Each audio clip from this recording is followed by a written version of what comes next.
em Hebreus 11, versículo 1, vai dizer que a fé é o firme fundamento das coisas que se esperam e a prova das coisas que não se veem. A verdadeira fé é crer em Cristo, crer no que Ele fez por nós. Como diz em Romanos capítulo 5, versículo 1, que vai dizer assim: justificado, pois, pela palavra, tenhamos paz com Deus, por nosso Senhor Jesus Cristo. Fé é confiar em Deus em tudo. A Bíblia diz em Hebreus capítulo 10, versículo 38: mas o justo viverá pela fé. Em Hebreus capítulo 10, versículo 38: mas o justo viverá pela fé, e se ele recusar, a minha alma não tem prazer nele. Então a fé é a origem das coisas. O apóstolo Paulo vai dizer que a fé vem através do ouvir. Ouvir o que, Vinícius? Ouvir a palavra dele. Por isso que é impossível ter fé em Jesus. Por isso que é impossível ter fé em Deus se antes a gente não meditar nas suas escrituras. Não existe fé sem palavra. Não existe fé sem ouvir o evangelho da paz. Não existe fé sem antes ouvir da boca de Jesus as palavras de vida eterna, as palavras que renova, as palavras que traz renovo para a minha vida e para a tua vida. Então a fé, ela vem pelo ouvir. Não adianta você dizer que tem fé, mas se nas situações mais difíceis, se no momento da tristeza ou da angústia, ou se no momento até mesmo da prova, se você fala, eu tenho fé em Deus, mas no momento do deserto, não confia que Ele pode prover, não confia que até andando pelos vales Ele está contigo, então me desculpa dizer, é uma fé morta. É uma fé vazia, é uma fé fraca, porque quem confia em Deus, porque quem tem fé em Deus, é passando pelo vale, é passando pelo laço do passarinheiro, é passando pelo vale da sombra da morte. Eu não temo, não tenho medo, eu sei porque Deus, Ele está no controle, eu sei em quem eu tenho crido. Isso é fé.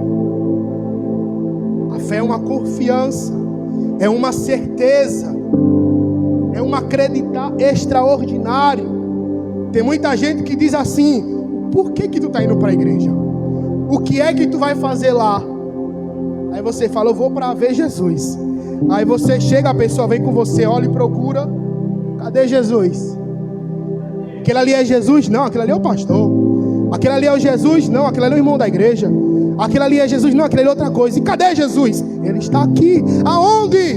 Você tem que fechar os olhos carnais, tem que fechar os olhos para o mundo físico e abrir os olhos espirituais, porque quando eu abro os olhos espirituais, eu vejo Jesus aqui, eu vejo Jesus ali, eu sinto Jesus. O que é isso? É a fé, é a confiança, é a certeza. Eu creio que Jesus está aqui. Oh glória! Então isso é a fé. O maior exemplo de fé na Bíblia, no Antigo Testamento, é Abraão. Deus falou: Abraão, sai da tua casa, sai da tua terra, do meio da tua parentela, porque eu vou te levar para uma terra que eu te darei. Abraão, já imaginou se Abraão tivesse perguntado: que terra é essa? Onde é que ela fica? Deus, calma meu filho, tem que confiar, tem que acreditar. Acreditar em Deus é a mesma coisa de você entrar num carro preto meia-noite sem conhecer ninguém. Quem aqui tem coragem, às meia-noite, passar um carro preto e falar: entra aqui? Ninguém tem coragem de entrar. E se entrar é doido. Se entrar está pedindo para morrer. Então isso é crer em Deus. é fazer as coisas que Deus pede, mesmo que as pessoas dizem que isso é loucura, mas você sabe que através da palavra dele não é loucura, é o que? É a fé. Eu não vejo, mas eu sei que é verdade. Eu não vi, mas eu acredito. Uma vez Jesus falou para Tomé: Tomé, bem-aventurado aqueles que crê sem terem visto. Então isso é fé. Então Abraão sai da sua terra, da sua parentela, e vai sendo guiado por Deus até chegar na terra de Canaã. Então isso é fé, é ser guiado por Jesus, é ser guiado por Deus. Mas só que Abraão tinha uma promessa: eu te darei uma terra, eu farei a tua descendência a maior que tudo. Isso te lembra alguma coisa? Qual é a promessa que a gente tem hoje? De que Ele voltará, de que Ele um dia voltará para buscar a sua igreja. Então isso é a fé. Então a gente é parecido com Abraão, porque a gente confia em Deus, a gente segue os passos de Deus. Se Deus diz vai para a esquerda, a gente vai. Se Ele diz vai para a direita, a gente vai. Então é fé, é isso, é crer que assim como Abraão entrou na terra de Canaã, a igreja entrará no Santo dos Santos, a igreja entrará no lugar de glória, no lugar de honra, para adorar o santo nome de Jesus. Da glória. Então isso é ter fé. Olhe para o irmão do seu lado e diga assim: ter fé é renunciar. Ter fé é fechar os olhos e deixar Deus conduzir a tua vida. Da glória. Dê uma salva de palmas para o Senhor Jesus. Deus está aqui. Eita Jesus.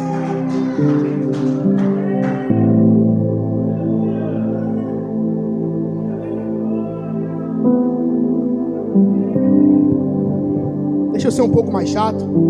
Diga para o irmão do céu, diga assim, ó: não fique. E não tá bom não. Vou ficar melhor. Não fique com raiva do pregador. Amém? Segundo, irmãos, eu vou reduzir porque é grande, viu? Segundo, depois da fé, o outro fundamento básico importantíssimo é a leitura da Bíblia.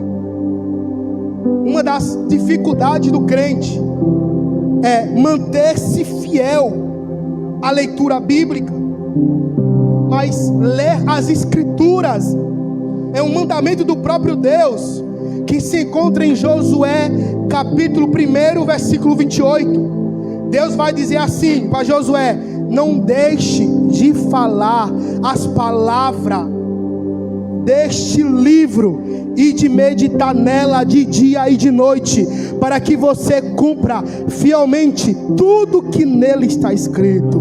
Só então os seus caminhos prosperarão e você será bem sucedido. Então a palavra de Deus também é um fundamento para quem quer se libertar dos pecados, dos vícios, e se entregar por inteiro a Jesus. Pois está escrito em João 8, versículo 22: e conhecerão a verdade, e a verdade vos libertará. Então, se você quer ter um caminho de prosperidade, se você quer ser bem sucedido, se você quer ter libertação, se você quer ter restauração, o segredo é muito fácil, o segredo é muito simples. Medita na palavra de dia, medita na palavra de noite. Vai almoçar, não pega o telefone não, pega a palavra dele. Vai doer, mas vai sarar. Se a igreja meditasse na palavra de Deus, as ovelhas deixariam de dar problema para os pastores. Eu vou repetir de novo. Só o irmão Alexandre pegou. Se a igreja meditasse mais na palavra de Deus, não teria gente problemática nas igrejas. Se o povo de Deus meditasse na palavra, não teria gente complicada, gente difícil de lidar, não teria gente atribulada, não teria muitos problemas, porque a maioria dos problemas que chega para o pastor resolver é falta de palavra, é falta de oração, é falta de jejum. Está na hora de você meditar na palavra de Deus. Mas é uma geração que não sabe nada da Bíblia.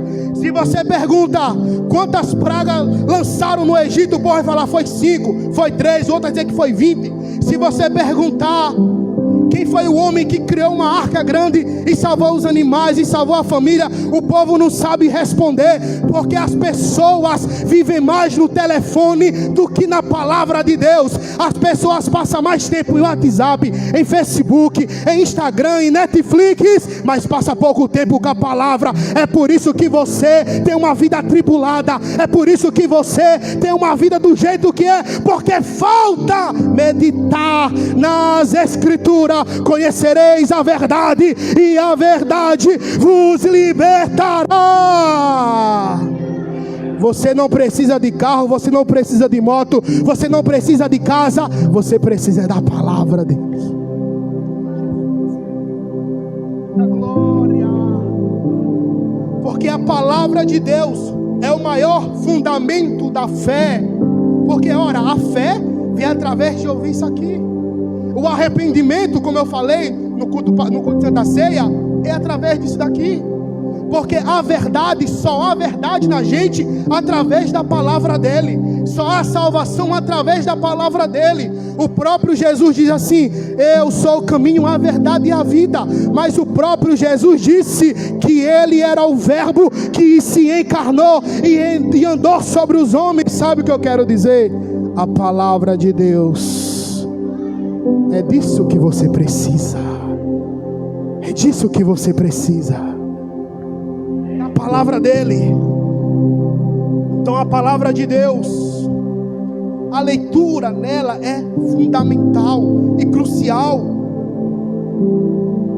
Lá em Jeremias capítulo 15, versículo 16, vai dizer assim: quando as tuas palavras foram encontradas, eu as comi, elas são a minha alegria e o meu júbilo, pois pertenço a ti, ó Senhor Deus dos exércitos. Era Jeremias dizendo: Senhor, pode me faltar tudo, mas se faltar a tua palavra, eu não sou nada, eu não sou ninguém. O próprio Jesus disse para Satanás: Satanás, nem só de pão viverá o homem, mas de toda palavra que procede da boca de Deus. Ovelha de Jesus se alimenta da palavra dele.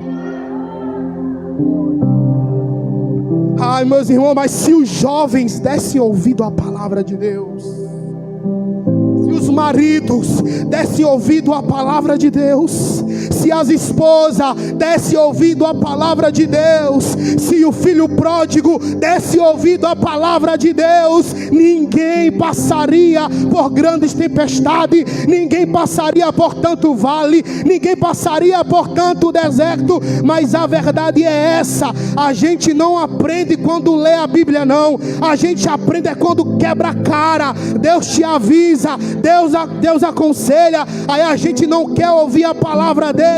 Aí quando quebra a cara, volta de novo para cá dizendo: Senhor, eu pequei contra os céus e contra a tua palavra. Se eu tivesse ouvido a tua palavra, eu não estaria passando por isso.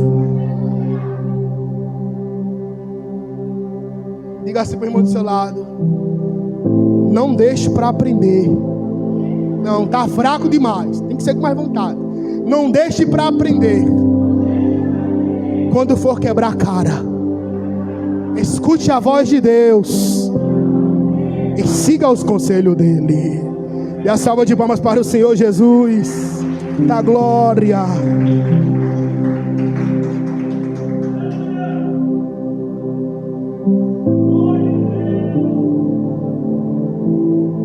Depois da leitura bíblica, outro fundamento básico também que é importante é a oração. A oração é um dos fundamentos básicos mais importantes, pois é na oração que Deus nos ouve. A oração é o ato de conversar com Deus. Mas infelizmente esse ato de conversar com Ele tem sido descredibilizado, porque é um mundo que a gente vive tecnologicamente avançada. E os filmes, da mesma forma que os filmes, que a série, que o telefone, que outras coisas de midiáticos tiram a nossa atenção de Deus, também tiram a atenção no momento da oração dos crentes. Mas a gente não pode deixar que o mundo das mídias e a cultura pop roube o nosso momento de oração com Deus. Não podemos deixar, irmão, que a nossa vida tire o nosso momento de oração com Ele. Não podemos deixar, meu Deus, que o nosso trabalho, que qualquer coisa da nossa vida tire o nosso momento com Deus. Mas a gente deve separar 1 minuto, ou 5, ou 10, ou 20, ou meia hora. Mas a gente não pode deixar de falar com o papai, porque é na oração que a gente apresenta a Ele as nossas aflições. É no momento de oração que a gente apresenta a Deus a nossa angústia. Quem se lembra de Ana? Ana era muito machucada por Penina, porque Penina falava algumas coisas que machucavam Ana, até que um dia Ana foi até o templo do Senhor e ela se derramou na presença dele. Ela se derramou perante o altar e disse: Senhor, a minha alma está aflita, a minha alma está abatida, é por isso que eu estou aqui. Eu não posso resolver, mas tu pode resolver a minha situação.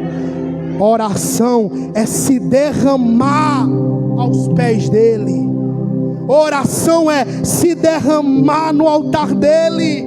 Oração é você passar para Ele aquilo que você não pode resolver, porque você tem um Pai zeloso, você tem um Pai que sabe de todas as coisas, você tem um Pai que está aqui para te ajudar, mas você precisa conversar com Ele.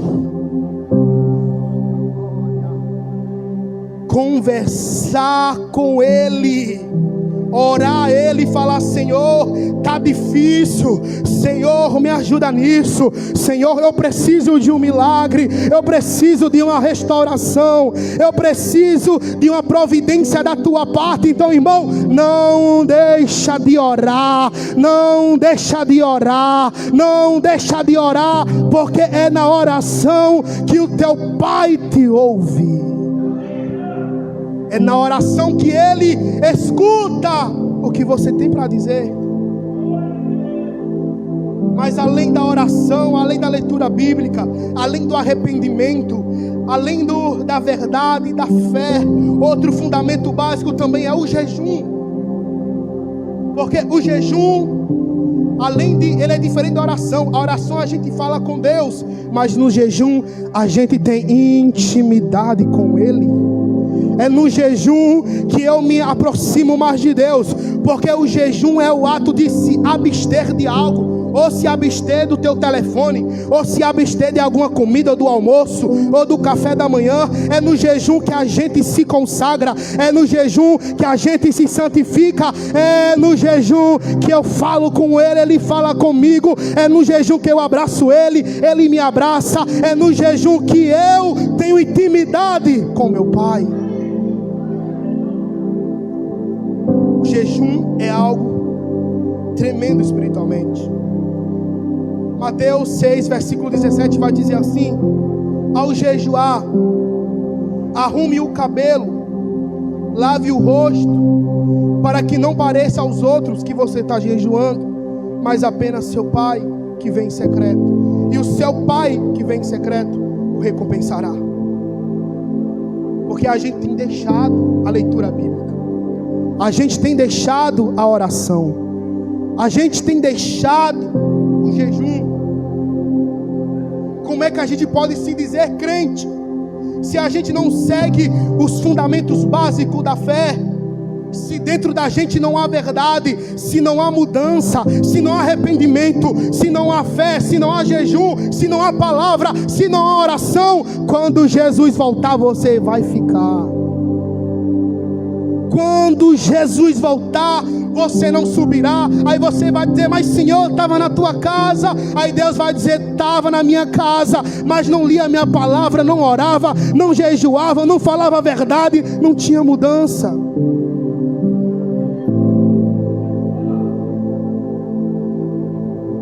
Fundamento básico é uma palavra dura, porque até comigo fala, não só com a igreja, mas aqui, porque o conserto começa do altar, porque o conserto começa daqui e vai descendo para aí. Até quando a gente vai se enganar achando que é crente?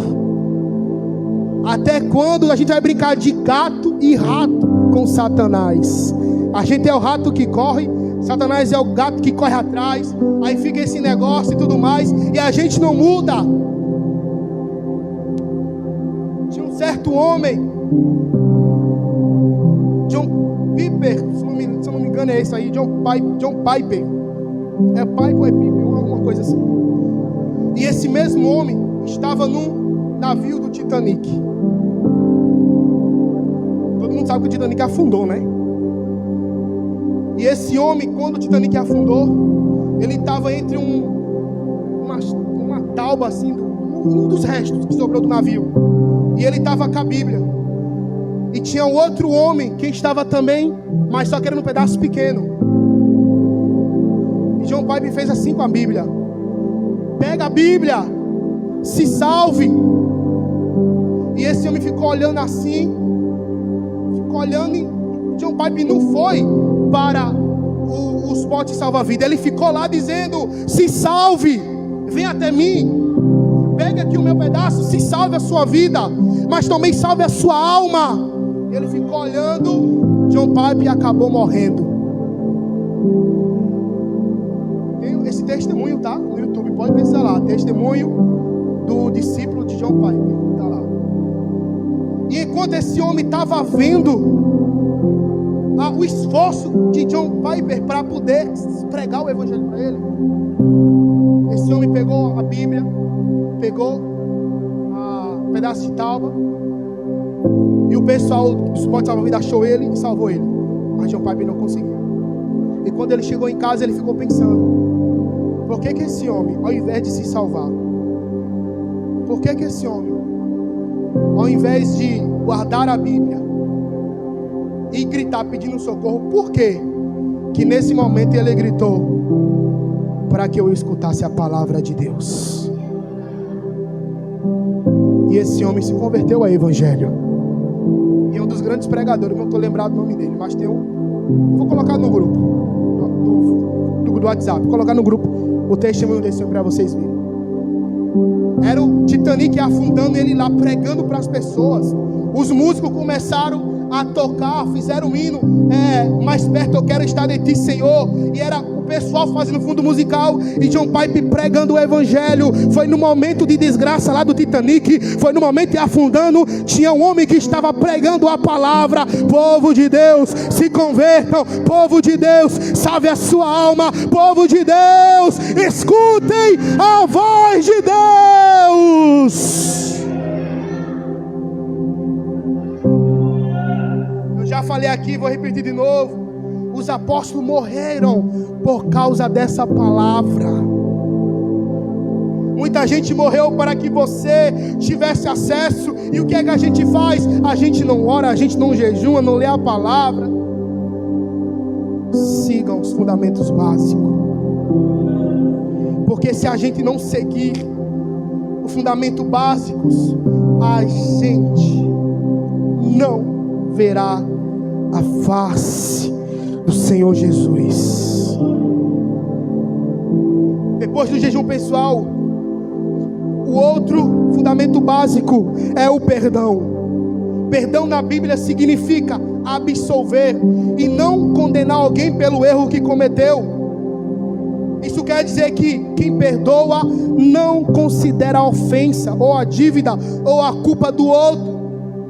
Na Bíblia aparecem dois tipos de perdão: o perdão de Deus com a gente e o perdão da gente entre a gente. O ato de perdoar não é fácil, mas também não deve ser impossível, pois se nós queremos o perdão de Deus pelos nossos pecados, primeiro a gente tem que perdoar aquele que nos fizeram o mal. Marcos 11, versículo 25 vai dizer assim: e quando estiverem orando, se tiverem alguma coisa contra alguém, perdoe-no, para que o Pai Celestial também perdoe os seus pecados. Mas se vocês não perdoarem, também o seu Pai que está no céu não perdoará os seus pecados. Então Deus não aceitará nada de nós enquanto estivermos com mágoa de alguém. Entenda que quando a gente aceita Jesus, a nossa vida é outra. E abandonar as coisas passadas é fundamental. Certa vez Pedro se aproximou de Jesus e perguntou: Senhor, quantas vezes deverei perdoar o meu irmão se ele pecar contra mim? Até 7 vezes? Jesus respondeu: eu digo a você, não 7, mas até 70 vezes 7. Eu sei que é difícil liberar um perdão, é difícil perdoar alguém, mas se a gente não perdoar aqueles que nos ofendeu, como é que a gente pode pedir perdão dele? Se a gente não perdoar alguém que nos fez mal, alguém que nos machucou, alguém que nos traiu, como é que nós podemos pedir perdão de Jesus? Até uma oferta, se você vier ofertar e o teu coração tiver de mal com alguém, Jesus diga: vá lá no seu irmão, peça perdão ou perdoe ele, e depois você vem e oferta. Tem gente viva aqui? Eu sei que a palavra está dura, mas depois não glória, meu irmão, por favor, não me deixa aqui sozinho não. Então liberar perdão é difícil, mas é fundamental. Ah, Vinícius, mas eu não quero perdoar uma certa pessoa. Ore a Deus, peça para que Deus lhe ajude, porque Deus está aqui para nos ajudar. Da mesma forma que aquele homem falou: Senhor, eu sou uma pessoa incrédula, ajuda na minha fé. Jesus falou: eu vou te ajudar.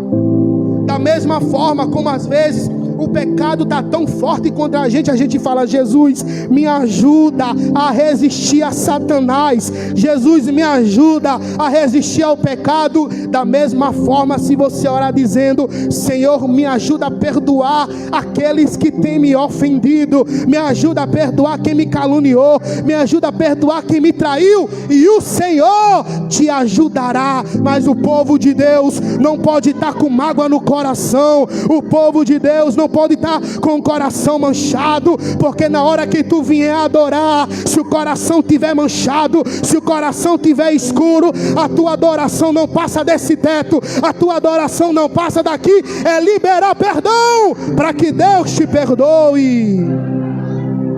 Da glória. O próprio Jesus falou: se alguém der na tua cara, vira outra. É Jesus dizendo: perdoa, se rebaixa mesmo, porque quem vai perder com isso é você.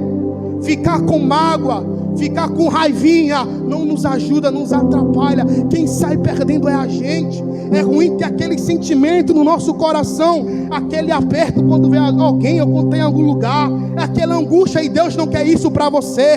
Deus quer que você libere perdão. Deus quer que você leia a palavra dele. Deus quer que você se arrependa. Deus quer que você fale a verdade. Deus quer que você fale com ele, orando a ele, jejuando. Isso é fundamento básico da fé. Sem os fundamentos básicos da fé, ninguém sobe. Vou colocar no grupo também, tá? O PDF.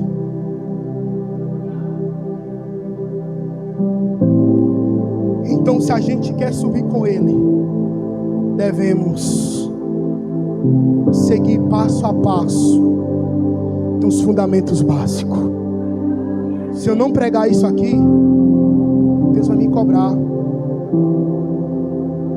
Tem dias que a palavra tem que ser dura mesmo. Tem dias que a palavra tem que ser aquela palavra de bênção.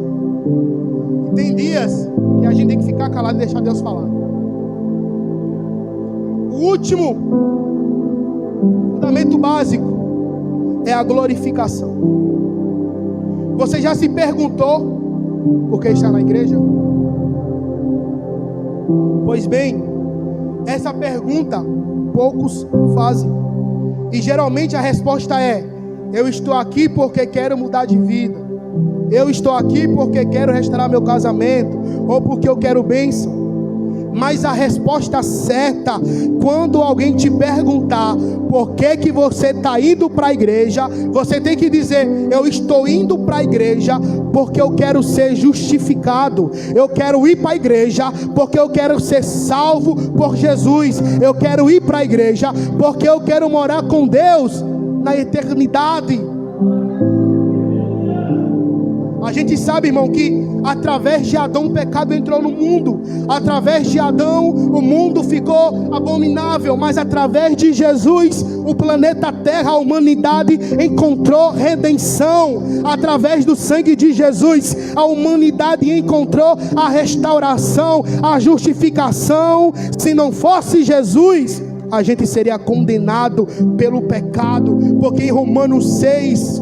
vai dizer que o salário do pecado é a morte, o salário do pecado é a condenação, o salário do pecado é a desgraça, é a vergonha eterna. Mas Jesus não quer isso para você. Por isso que naquela cruz do Calvário Ele morreu para te dar uma chance de morar com Ele na eternidade. Jesus restabeleceu o projeto de restauração, o projeto do livramento, o projeto da salvação. E a salvação é através da fé, crendo que o seu sacrifício tem o poder de salvar, mediante a graça, não por obras, para que a gente não se vanglorie, mas a graça, pela crucificação, o sangue de Jesus sendo derramado. E o texto que nos traz esperança está escrito em 1 Tessalonicenses, capítulo 4, versículo 16, que vai dizer assim: pois dada a ordem com a voz de arcanjo e o ressoar da trombeta de Deus, o próprio Senhor descerá dos céus, e os mortos em Cristo ressuscitarão primeiro. Depois nós, os que estivermos vivos, seremos arrebatados com Ele nas nuvens para o encontro com o Senhor nos ares, e assim estaremos com o Senhor para sempre. Isso é glorificação. É quando Jesus voltar e esse corpo ser transformado em um corpo incorruptível. Glorificação é o ato de Jesus voltar e nos transformar em verdadeiros filhos de Deus, e assim estaremos com Ele para sempre. Dê a salva de palmas para o Senhor Jesus. Fique de pé.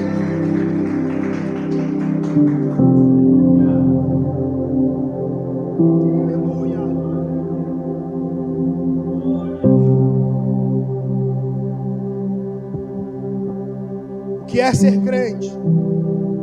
Se arrepender, falar a verdade, ter fé, confiar em Deus. Ser crente é perdoar, é ler a palavra dele, é jejuar, é orar. Se você não está de acordo com os fundamentos básicos, então você não está sendo crente de verdade. Se você não estiver de acordo com os fundamentos básicos, você não está sendo crente de verdade. Porque a glorificação é o último fundamento básico. Mas para sermos glorificados através de Jesus, primeiro precisamos cumprir todos os requisitos da fé. Eu sei que não é fácil ser crente. Quem disse que ia ser fácil? Quando Jesus falou: quer me seguir? Negue a si mesmo, tome a sua cruz e depois me siga. Negar a nós mesmos é difícil. É difícil, é complicado deixarmos o mundo para estar aqui. É difícil a gente dizer não para o pecado, para viver com Cristo. É difícil, mas não é impossível. É difícil, mas não é impossível. Eu não quero que nenhum de vocês que esteja aqui se perda. Eu não quero que nenhum de vocês aqui, quando chegar diante de Deus, venha falar: Senhor, faz isso comigo não, me condena não. Aí Deus fala: você está sendo condenado porque você não perdoou. Você está sendo condenado porque você não fazia o que eu pedia, você não se arrependeu, você não falava a verdade e encontrava mentira em você. Porque a pior coisa do mundo é a gente vir para a igreja, sentar nessa cadeira e quando chegar lá no céu o Senhor falar: eu não te conheço. Eu não te conheço. Quantas pessoas não estão se enganando? Eu já falei isso em Mari, isso aqui eu preguei lá em Mari.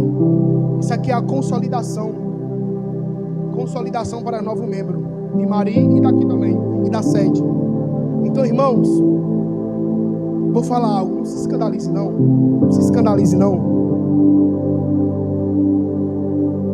Se for para vir para cá, isso vale até para mim também. Se for para vir para cá, se sentar na cadeira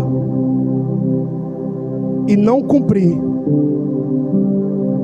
o que está aqui, é melhor ficar no mundo mesmo. Se for para vir para cá e não seguir o que está aqui, fique no mundo mesmo, que é melhor.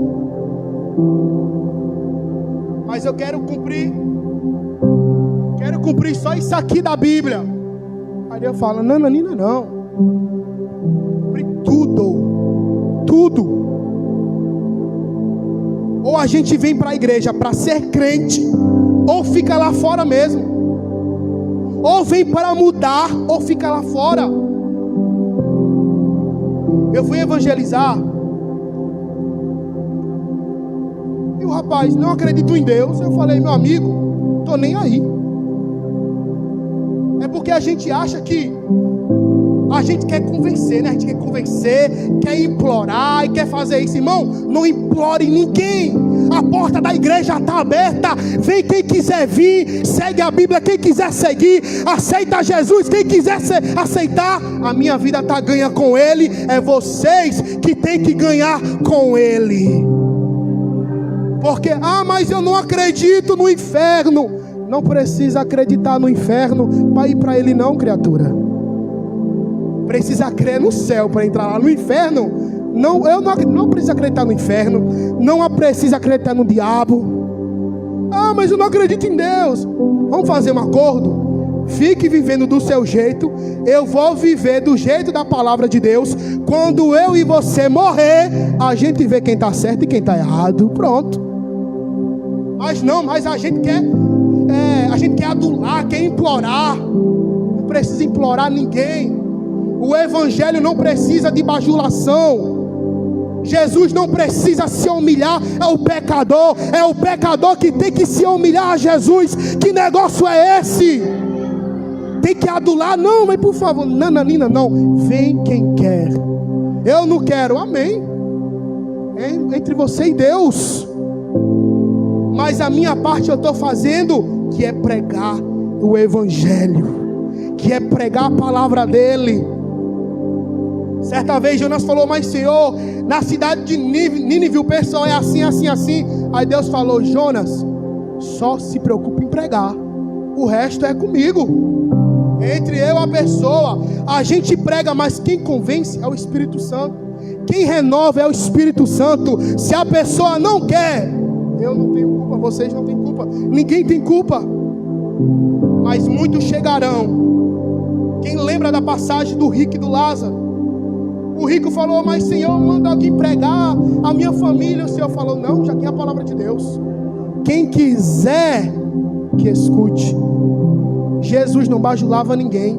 Quando Jesus ia pregar, Jesus falava assim: quem tem ouvidos, ouça.